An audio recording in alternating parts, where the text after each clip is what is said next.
Now, robotics, AI, sustainability. Now, it's really everywhere, but in fact, I think it's mainly in the media.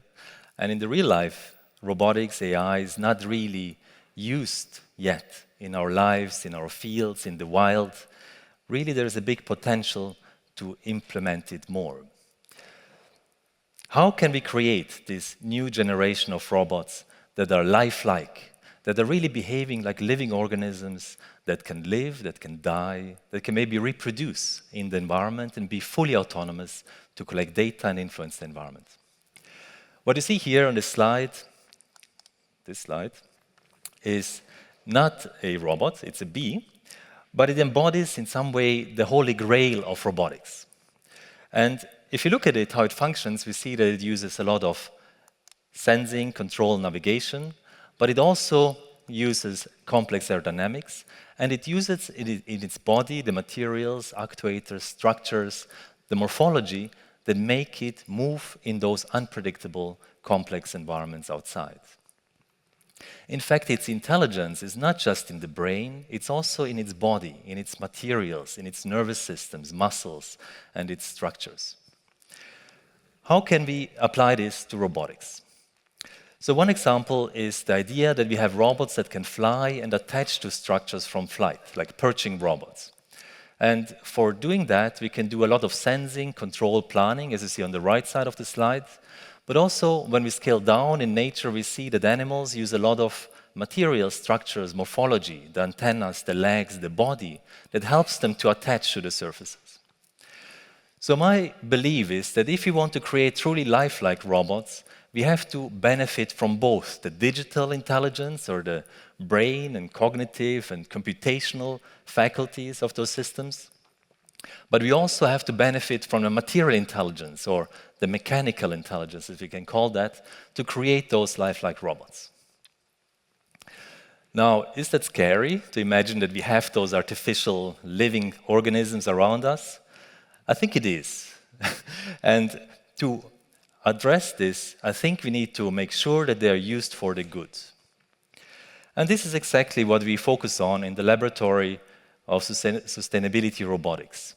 It is a joint group between Zürich, Empa in Zürich and EPFL, and it's in partnership with Imperial College in London, where we aim at creating the Swiss Army knife of environmental sensing tools.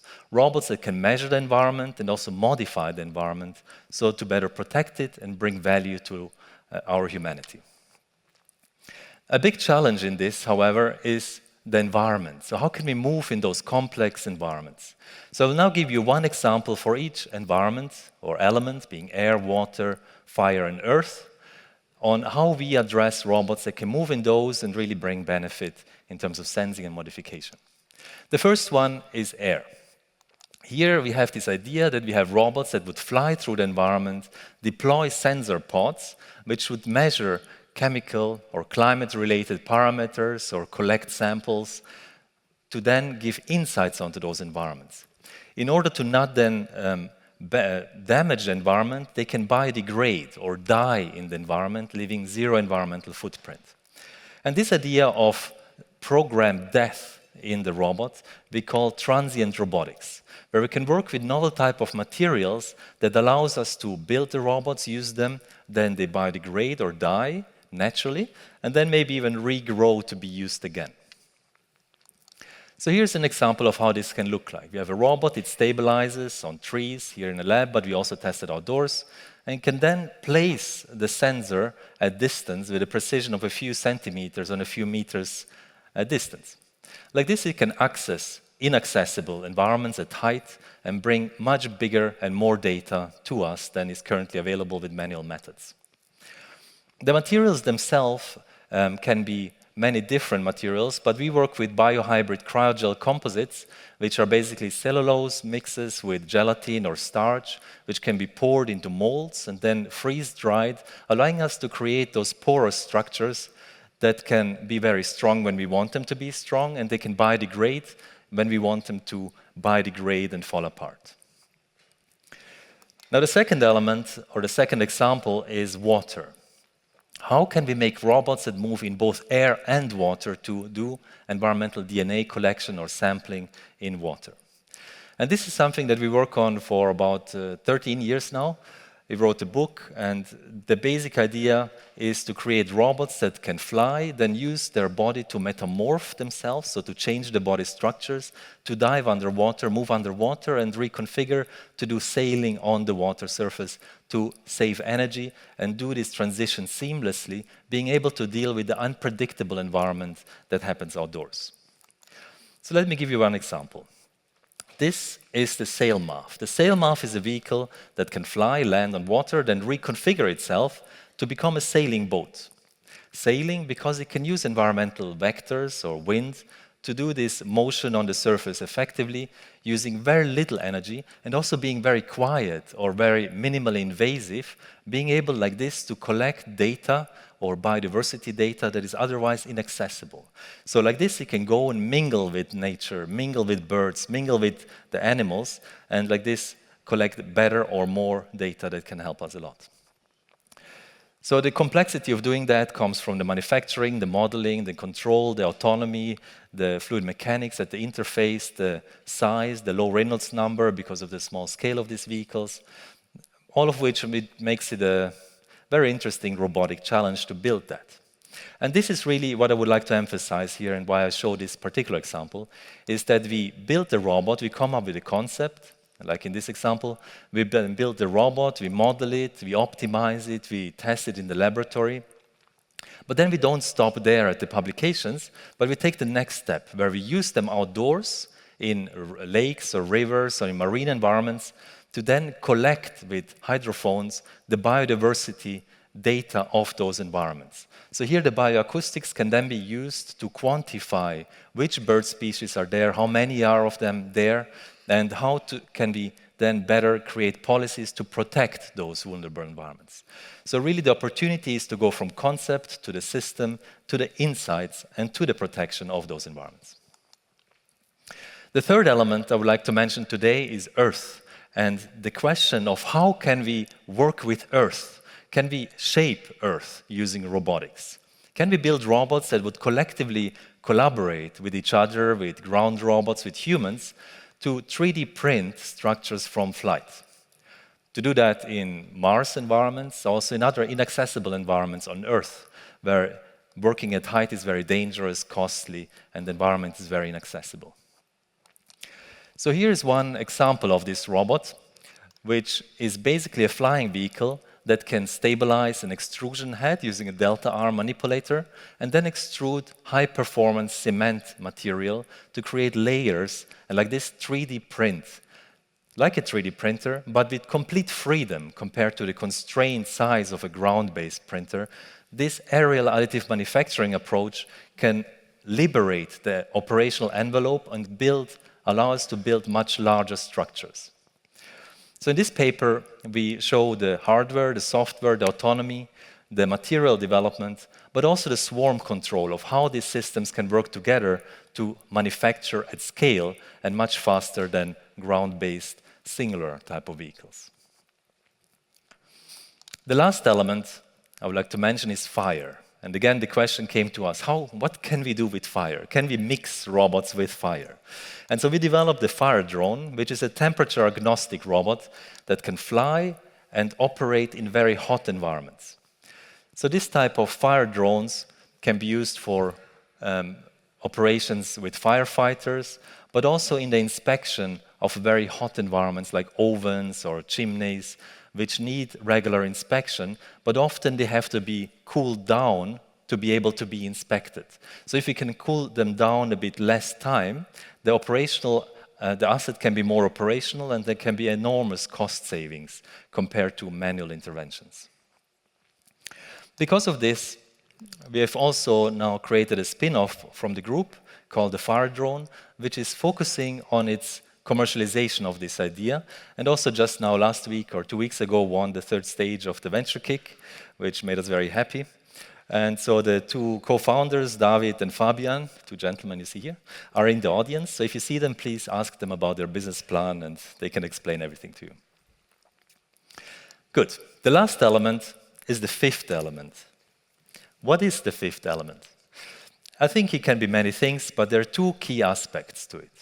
Number one is the design philosophy of those robotics developments. And the second one is the community and the innovation. For the design philosophy, we formulated this as physical AI, which is the method of co-evolution of disciplines that can allow us to create lifelike robots. This means robots that are building the mechanical intelligence, the cognitive, computational intelligence, the chemical intelligence, and the environmental intelligence being enabled through that. So we really have to ask the fundamental question at the basics of the discipline and of the development process. Also, in this paper, we outline how this can shape university education. The second one is the environments and the laboratories and the innovation landscape. And for that, there's a lot of indoor flight arenas. There are also a lot of outdoor flight areas, all of which are wonderful, but which are also limiting because they're all constrained either in terms of sensing or permissions that are required to operate there. To bridge this gap, we developed the Drone Hub. The Drone Hub is a new facility which is based at Empa in Zürich, in Dübendorf, next to Zurich, and it has three innovation elements. Number one is a facade for 3D printing and repair, where we can showcase, together with industrial partners and academic collaborators, different ideas of how robots can interact, repair, manufacture the environment. The second one is a biosphere, where we can validate, showcase different ideas of biodiversity monitoring, of biodegradable robots, of forest science, agriculture, water, aquatic ecology, together with partners. And the third is the facade itself, where the robot becomes an integrated piece of the building technology, where the building has its own sensing system and control system using aerial robotics. This is also the headquarters of our lab at Empa, which is a very wonderful place to be. Now, the Drone Hub is open. We have about 10,000 visitors per year, and it's a good opportunity for collaboration, showcasing, and testing different ideas. The second facility I would like to share with you today is the Aero Aqua Arena. This is a new building we are opening now, which has an outdoor flight space, and it has an indoor flight space. The indoor flight space is 5,700 meters cubed, so 35 meters long. It has an observation deck. It has a motion capture system with 42 Viking cameras. We're building a pool inside of the space where we can test the aerial aquatic robots. And it also has an underground environment where GPS-denied robots can be tested and validated. So it really is a test bed for a variety of different kinds of robots coming together for Switzerland. And also this is really here for the community, for everyone to use. The third asset I would like to show is the Forel.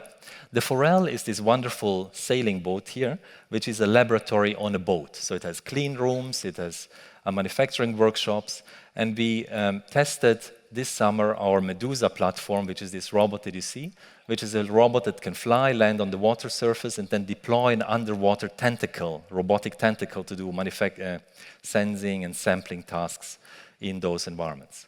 So we went to the Arctic, where really the Arctic, around Greenland, is very, very difficult to access. Logistically, but also the operational conditions are very difficult. It's very cold. There is a mix of different water compositions and a lot of other challenges. So we tested the Medusa, being able to get closer to the icebergs, which are inaccessible, and closer to the water-facing glaciers, where really both of them are completely unexplored. So very little is known of those environments, and very little is known of how data can inform the protection of those environments, although this is very much needed at the moment. It's also not just about the protection of those environments, it is also about the data we can get the insights from. So using environmental genomics, we can identify new microbes in those environments that can survive these extreme cold conditions. These microbes create enzymes and chemicals which could give us insights onto the development of new medicines such as antibiotics and cancer treatments. So I think there's a big opportunity there. Now this is an example of sustainability robotics, but it's not the only one, and the discipline is just being born. Switzerland is a wonderful place for this to happen, and because of that, we have created the Global Competence Center for Sustainability Robotics. This center will have access to infrastructures, from indoor development arenas to the drone hub, to the L'Explore platform in Lake Geneva, where we can test and roboticize aquatic sensing, to also global developments and deployments such as in Greenland and in other polar regions. So we have partners who have joined us in this journey and who are financially supporting the infrastructures and this initiative. So I'm very excited that we have a very good moment where we come together and launch this center together. The center, however, is not about us. We are in Switzerland, we are very privileged, so we can create a platform in order to give back to the world, so that the technologies that we develop can really contribute to everyone's well-being. So the center, in that sense, is about you, it's about all of us, it's about creating the dream that robotics can be not a force that is destructive to the world or to humanity, but that robotics is a force for good. So please join me in this journey. Thank you very much.